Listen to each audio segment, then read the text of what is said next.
Yes, welcome back, ladies and gentlemen. Selamat datang kembali semua di Crypto Daily Indonesia. Crypto Daily Indonesia selalu memberi Anda info terupdate ya, apa yang terjadi di ruang kripto setiap hari. Jika kami ada waktu teman-teman, kami akan sajikan untuk Anda semua secara singkat, yang kemudian kami rangkum, yang perlu kami sampaikan, yang penting-penting ya, yang saya kira yang kami kira itu penting untuk Anda ketahui di setiap harinya. Maka dari itu bagi Anda yang belum terlibat, silakan libatkan diri Anda dengan cara tentunya smash tombol like, subscribe, bunyikan loncengnya. Nama saya Sofyan, owner Crypto Daily Indonesia. Baik, seperti biasa ya, kita akan melihat pergerakan terbaru ya, koin teratas saat ini. Kita akan coba lihat di live Crypto Watch. Nah, di sini kita melihat teman-teman ya, saat ini ya, untuk koin teratas kita pantau Bitcoinnya ya, saat ini mengalami sideways saja ya dalam 24 jam terakhir, 0,05%-an bull, sangat kecil teman-teman. Ini bisa katakan normal saja nih ya dalam 24 jam terakhir. Di harga 16 ribuan ya, mendekati 17 ribuan ya, memang tadi sempat menyentuh 17 ribuan US dollar. Saat ini kembali turun ya, 16.900-an US dollar per BTC. Kemudian kita melihat ada Ethereum ya. Ethereum juga masih terlihat bear semenjak video pertama kami tadi ya di pagi hari. Kita melihat juga di situ Ethereum mengalami penurunan kurang lebih 2% lah. Saat ini penurunannya 1,17%. Kemudian BNB ya. BNB sideways saja bear 0,76%. Kemudian kita pantau juga XRP ya 1,51% bear. Kemudian di sini ada token meme ya bertema hewan anjing. Nah, di sini dia mengalami kenaikan 3,65% ya, lumayan performa Dogecoin. Pada video kali ini teman-temannya, semenjak dibuatnya video ini, performa Dogecoin memang untuk token koin teratas lumayan membaik ya. Memang kenaikannya 3,65%. Ya, dibanding beberapa altcoin lain tidak ada ya, top 10 dan 15 tidak ada mengalami kenaikan sampai 3%-an, termasuk Shiba Inu juga tidak mengalami kenaikan seperti ini. Kemudian ada Cardano ya, sideways juga bear 0,85%. Kemudian ada Polygon Matic bear 1,33% ya. Di sini kita lihat saja pergerakan persentasenya teman-teman. 1,2% untuk Polkadot, kemudian untuk Litecoin 0,79% bear, termaksud Shiba Inu ya, saudara dari Dogecoin, artinya dari koin yang bertema hewan ya, anjing. Nah, di sini kita melihat dia juga bear 0,43%. Nah, ini merupakan dua koin meme terbesar, yaitu Dogecoin yang kemudian menyusul Shiba Inu ya, bisa dikatakan koin micin teman-teman bertema hewan Doge ini. Baik, pada kesempatan kali ini ada beberapa berita penting. Makanya kenapa perlu saya sampaikan untuk Anda semua tentang Binance juga ya, memperlebar sayapnya di negara Jepang ya, negara bagian Asia. Nah, dia mengakuisisi salah satu pertukaran kripto terpusat atau exchange kripto yang berada di Jepang yang mengakuisisinya teman-teman. Berita ini memang sangat baru di beberapa jam yang lalu, makanya kenapa perlu saya sampaikan video ini. Kemudian informasi juga tentang FTX ya, kemudian juga informasi dari CEO Coinbase menanggapi tentang hasil wawancara ya bersama di salah satu stasiun TV yang diundang, yaitu pembicaranya mantan CEO dari FTX yaitu Sam Bankman-Fried. Kemudian ada beberapa berita menarik lainnya. Baik, kita akan masuk mulai kepada Binance ya, telah mengakuisisi salah satu pertukaran kripto terpusat di Jepang teman-teman. Kita langsung mereview. Binance mengakuisisi pertukaran kripto Jepang berlisensi, bersiap memasuki Jepang sebagai entitas yang diatur. Saya kira ini berita baik juga di ruang kripto ya, ketika Binance ini kita mengetahui bersama, Binance merupakan exchange terbesar di dunia menurut kapitalisasi pasar. Ketika Binance menyebarkan sayapnya di mana-mana, ya salah satunya di Indonesia, exchange toko kripto itu merupakan salah satu exchange yang sudah diakuisisi oleh Binance teman-teman ya. Saya kurang tahu berapa persen diakuisisinya, intinya Binance dan toko kripto itu ada ikatan erat ya. Saya kira kalian tahu karena ketika kalian membuka toko kripto ya, di situ kalian diarahkan juga bisa membukanya menggunakan akun Binance. Intinya ada ikatan erat antara Binance dan toko kripto. Next, kemudian kita melihat pertukaran cryptocurrency. Binance telah mengakuisisi pertukaran cryptocurrency Jepang yang diatur dan sekarang bersiap untuk memasuki pasar kripto Jepang sebagai entitas yang diatur. Pasar Jepang akan memainkan peran kunci di masa depan adopsi cryptocurrency. Kata manajer umum Binance Jepang ini bersumber dari manajemen umum ya Binance Jepang. Jadi Binance sudah membentuk tim ya yang berada di Jepang. Salah satunya itu manajemen umum dari pertukaran Binance ya, teman-teman. Kemudian next, pertukaran cryptocurrency Binance mengumumkan kepada hari Rabu bahwa mereka telah mengakuisisi 100%. Wow, di sini kita melihat dia mengakuisisi secara 100% teman-teman dari Sakura Exchange. Jadi namanya adalah Sakura Exchange Bitcoin atau singkatannya ada SEBC ya, penyedia layanan pertukaran kripto Jepang yang diatur oleh regulator keuangan utama Jepang, Financial Service Agency. Kemudian kita melihat melalui akuisisi ini Binance memasuki pasar Jepang sebagai entitas teregulasi Jepang Finance Service Agency atau disingkat JFS. Itu A teman-teman ya. Kemudian next kita melihat pasar Jepang akan memainkan peran kunci di masa depan adopsi cryptocurrency sebagai salah satu ekonomi terkemuka dunia dengan ekosistem teknologi yang sangat maju, sudah siap untuk penyerapan blockchain yang kuat. Nah, inilah info penting yang perlu Anda ketahui bahwa Binance baru-baru ini telah mengakuisisi salah satu pertukaran kripto di Jepang ya bernama Sakura Exchange Bitcoin atau SEBC. Nah, ini berita penting juga di ruang cryptocurrency. Saya kira ini berita bagus teman-teman semua di ruang kripto. Binance mengakuisisi salah satu pertukaran kripto yang berasal dari Jepang. Next, kemudian berita datang dari FTX ya dan CFTC ya. Ada ikatan erat antara kedua antara sekuritas ya, antara CFTC dengan FTX teman-teman ya, mantan FTX Sam Bankman-Fried, karena informasi ini ya bahwa mengabarkan kepada kita telah dilakukan 10 kali pertemuan sebelum runtuhnya FTX ya, bahwa CFTC ini Amerika Serikat ya, CFTC Amerika Serikat bertemu dengan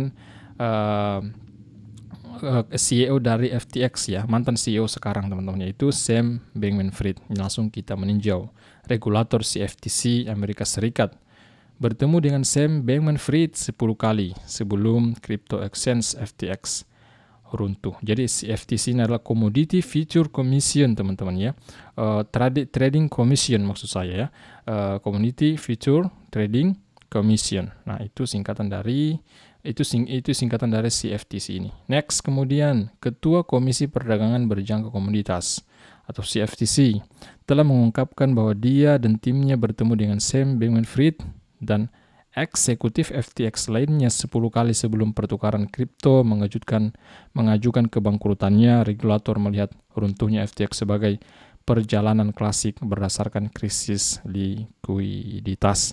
Nah, sebenarnya menimbulkan juga pertanyaan ya, bahwa memang ada apa sebenarnya yang terjadi dengan FTX ini teman-teman ya. Padahal memang sebelum runtuhnya memang FTX ini Sam Bankman-Fried rajin bertemu dengan regulator CFTC teman-teman ya. Rajin bertemu teman-teman. Tidak dikira bahwa memang ketua dari CFTC tidak mengira bahwa hal ini akan terjadi. Dia mengira bahwa FTX itu FTX.com ya, baik-baik saja karena mereka sangat akrab ya, mereka sangat dekat dengan regulasi, termasuk CFTC ya, melakukan pertemuan sebelum runtuhnya sekitar 10 kali pertemuan terjadi antara ketua CFTC dengan Sam Bankman-Fried. Kemudian berbeda dengan perlakuan dari Kevin O'Leary teman-teman. Nah, dia pro dengan SBF, sehingga ini yang kemudian mengakibatkan memicu hujatan dari media sosial teman-teman terhadap Kevin O'Leary karena dia pro dengan SBF teman-teman, seperti itu ya. Langsung kita tinjau Kevin O'Leary, Bill Ackman dibanting, artinya dihujat ya karena membela Sam Bankman-Fried. Saya pikir SBF mengatakan kebenaran, itu pandangan dia. Next up, bintang Shark Tank Kevin O'Leary dan miliarder mengelola dana lindung nilai Bill Ackman dikecam karena menyatakan bahwa mereka percaya Sam Bankman-Fried SBF mengatakan yang sebenarnya bahwa dia tidak sengaja mencampurkan dana. Nah ini ya, jadi dia mempercayai SBF, berbeda dengan CEO dari Coinbase ya. Sebenarnya kita akan meninjau ya, CEO Coinbase tidak percaya dengan apa yang diungkapkan oleh SBF. Sementara Kevin O'Leary dia percaya dengan apa yang diungkapkan oleh SBF. Intinya dia pro dengan SBF, sedangkan CEO Coinbase dia itu kontra dengan SBF. Mantan CEO pertukaran kripto yang runtuh FTX juga mengatakan dia tidak menjalankan Alameda. Jadi dia tidak tahu persis apa yang sedang terjadi. Itu ungkapan dari mantan CEO FTX, teman-teman. Artinya bahwa FTX ini ya tidak menjalankan Alameda. Artinya SBF dia itu tidak ada hubungan. Artinya dia tidak menjalankan Alameda ya. Salah satu penyebab runtuhnya FTX ini bukan karena Alameda Reserve, teman-teman ya. Anak perusahaan FTX ya, perusahaan trading ya, perusahaan trading. Maka dari itu ini yang kemudian mengakibatkan mengakibatkan pro dan kontra di ruang kripto ya, termasuk Kevin O'Leary. Kevin O'Leary percaya dengan apa yang diungkapkan oleh mantan CEO FTX Sam Bankman-Fried bahwa tidak menjalankan Alameda menurut dari mantan CEO FTX Sam Bankman-Fried. Berbeda dengan apa yang diungkapkan oleh CEO Coinbase, founder dan CEO Coinbase, Brian Armstrong. Brian Armstrong mengatakan demikian di utas Twitternya di beberapa jam yang lalu. Langsung saya tunjukkan kepada Anda agar kita melihat bersama. Saya tidak peduli seberapa berantakan pembukuan Anda. Ini kode ya, kode yang dia katakan, yang dia maksud kepada SBF, teman-teman. Atau seberapa kaya Anda pasti akan memperhatikan jika Anda menemukan tambahan $8 miliar untuk dibelanjakan. Bahkan orang yang paling mudah tertipu pun tidak boleh mempercayai klaim Sam Bankman-Fried ya, bahwa ini adalah kesalahan akuntansi. Kita berlay kemudian postingan berikutnya dari Brian Armstrong. Dia katakan ini uang pelanggan yang dicuri, yang digunakan dalam dana lindung nilai, polos dan sederhana. Intinya Brian Armstrong, CEO Coinbase, dia kontra, dia tidak mempercayai apa yang diungkapkan oleh SBF dalam wawancara di beberapa hari yang lalu, teman-teman. Kemudian kita meninjau juga ya, datang dari Elon Musk mengatakan dia menduga, teman-teman, ini ya ungkapan dari Elon Musk di utas Twitternya.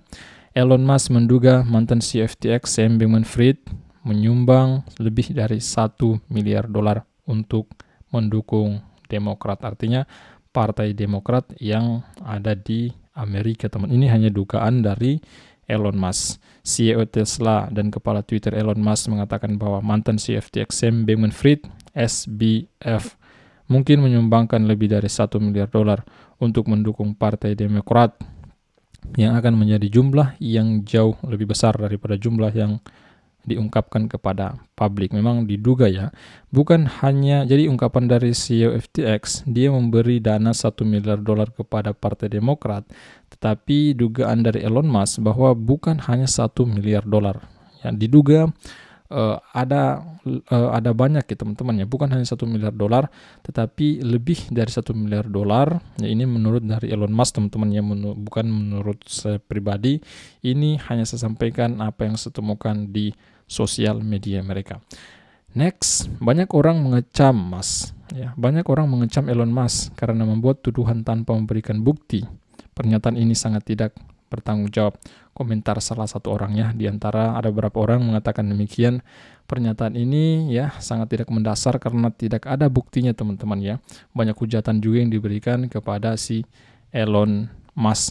Kemudian penting juga saya sampaikan ini kepada Anda semua. Sebenarnya saat ini kita memang berada di bear market, tetapi kalau kita tinjau ya dalam beberapa siklus di beberapa tahun lalu, semenjak puncak ATH-nya kemudian mengalami penurunan, memang saat ini kita masih berada di hal yang wajar. Nah, coba kalian lihat di layar Anda.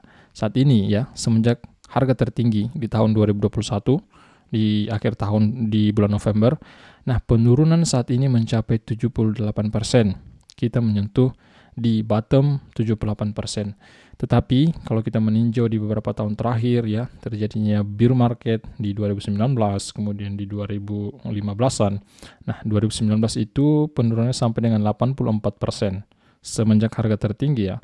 Kemudian di tahun 2015 pun 86%-an mengalami penurunan. Saat ini memang masih dalam hal wajar. Di harga 16 ribuan US dollar Bitcoin-nya mengalami penurunan 78% dari harga tertinggi si Bitcoin ini, teman-teman ya. Seperti itu. Kemudian dari sentimen, nah pergerakan paus ya datang dari Chainlink. Nah, Chainlink Shark and Whale address ya. Jadi alamat paus dan hiu Chainlink ya. Jadi ya holding between 1K to 1M atau 1K atau 1 to 1M link, atau bisa dikatakan pemegang antara ya, pemegang Chainlink ya, pemegang antara 1000 ya hingga 1 juta Chainlink telah mengalami lonjakan akumulasi yang belum pernah terjadi sebelumnya.